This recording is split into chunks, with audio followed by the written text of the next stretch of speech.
국회 대미투자특별위원회 전체 회의가 일주일여 만에 다시 열렸습니다.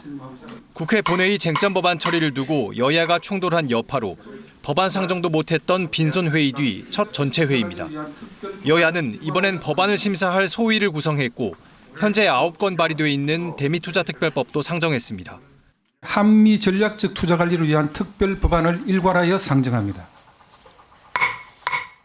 여야는 오는 9일까지는 대미투자특별법을 특위에서 통과시켜 본회의에 올릴 준비를 마친다는 계획입니다.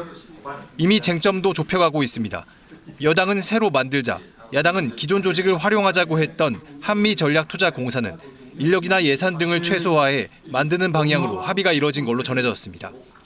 대미투자를 집행하기 전 국회의 통제 수준도 여야 사이 이견이 좁혀진 걸로 알려졌습니다.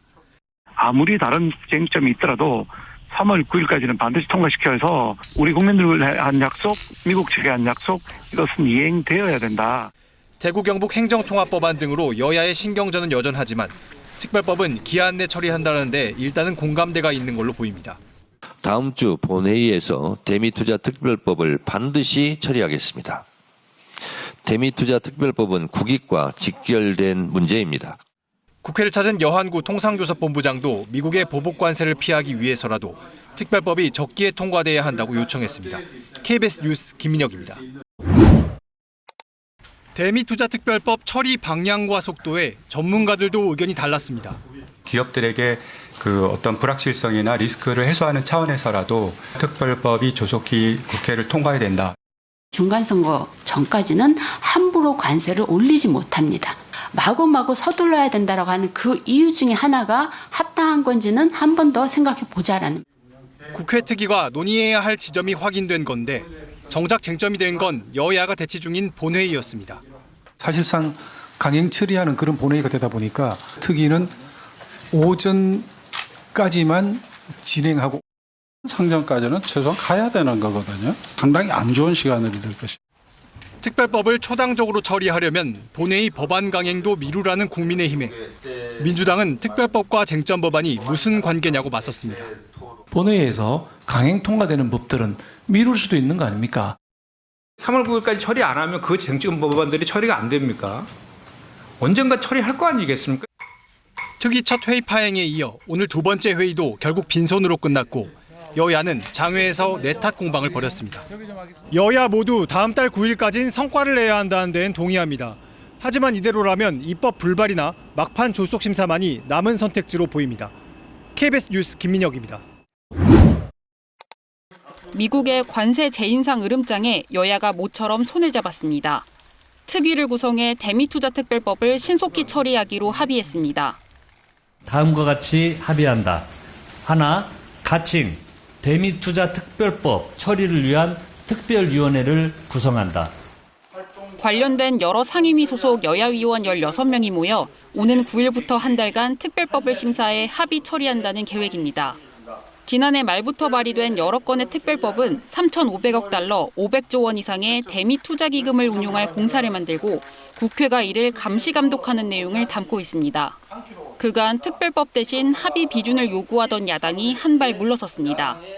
기업들에 대한 관세율 인상이라고 하는 트럼프 대통령의 메시지가 있었기 때문에 법안을 통과시키는 것이 시급하다라고 하는 국익 차원에서의 야당의 판단이다. 국가 경제를 볼모로 한 발목 잡기로 비칠 수 있다는 우려를 고려한 걸로 보입니다. 다만 그간 비준을 요구한 게 구체적 합의 내용과 예산을 따지겠다는 것이었던 만큼 철저한 검증을 예고했습니다. 특위는 설 연휴 전 관련 대정부 현안 질의를 조율 중입니다. 오늘 국회를 찾은 구윤철 경제부총리는 특별법을 처리한다고 관세 재인상이 바로 철회되는 건 아니고 미국과의 협상이 쉽지 않다는 분위기를 설명한 걸로 전해졌습니다. KBS 뉴스 이수민입니다. 트럼프 대통령이 SNS에 올린 글입니다. 한국 국회가 역사적인 한미 무역 합의를 이행하지 않고 있다며 자동차와 목재, 의약품 관세와 한국에 대한 모든 상호 관세를 15%에서 25%로 인상한다고 못 박았습니다. 특히 무역 합의는 미국에 매우 중요하다면서 미국은 합의에 따라 신속하게 관세를 인하해왔고 무역 상대국도 똑같이 행동할 것을 기대한다고 강조했습니다. 트럼프 대통령은 이어 한미 정상회담 합의 내용을 구체적으로 거론했습니다.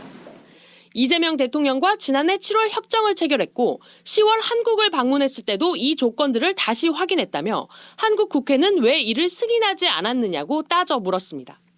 표현상으론 한미 무역 합의가 한국 국회에서 법제화되지 않은 걸 관세 인상의 이유로 들었습니다. 압박 수위를 끌어올리면서도 관세 인상 시점은 언급하지 않았습니다. 트럼프 대통령은 최근 캐나다와 유럽에 대해서도 고율 관세를 위협했지만 실제로 집행하지는 않았습니다. 트럼프 대통령이 한국을 콕 집어 관세 인상을 선언하면서 한미 무역 관계 전반에 긴장감이 고조되고 있습니다. 워싱턴에서 KBS 뉴스 김지숙입니다. 한미 전략적 투자관리 특별법, 즉 대미투자 특별법안이 국회에 제출됐습니다. 한미 관세 협상 후속 조치를 지원하기 위한 겁니다. 한미 양국이 체결한 전략적 투자 양해각서를 현실로 만드는 법적 기반입니다. 명실상부한 국익특별법입니다. 핵심은 대미투자를 위한 한미전략투자기금 설치와 이를 관리할 한미전략투자공사 설립입니다. 기금은 정부 차입금과 한국은행이 위탁하는 외화자산 운용수익 등으로 조달되고 대미투자 의사결정은 사업관리위원회와 운영위원회를 통해 이루어지도록 했습니다. 미국 투자위의 제안을 받으면 이 사업관리위와 운영위가 각각 상업적 합리성과 재무 상황을 따져 판단하게 됩니다. 또 외환시장 불안에 대비해 투자 집행 금액과 시점 조정을 요청하는 안전장치도 마련했습니다. 특별법안 국회 제출로 미국으로 수출되는 국내산 자동차와 부품 관세율을 이번 달 1일자로 소급해 25%에서 15%로 인하하는 요건이 갖춰지게 됐습니다. 다만 국회 본회의 통과까진 진통이 불가피해 보입니다. 특별법 소관 상임위원장은 국민의힘 소속인데 국민의힘은 특별법과 별개로 한미 협상 결과에 대한 국회 비준 동의가 필요하다는 입장입니다. 국민 경제에 부담이 되는 외국과의 조약이나 협약, MOU를 비롯해서 어떤 것이라도 국회 비준 동의를 받아야 한다는 점을 또 공사의 투자 손실을 정부가 보전하게 한 특별법 조항은 모든 리스크를 국민 세금으로 떠안겠다는 거라고 비판했습니다. KBS 뉴스 최혜경입니다.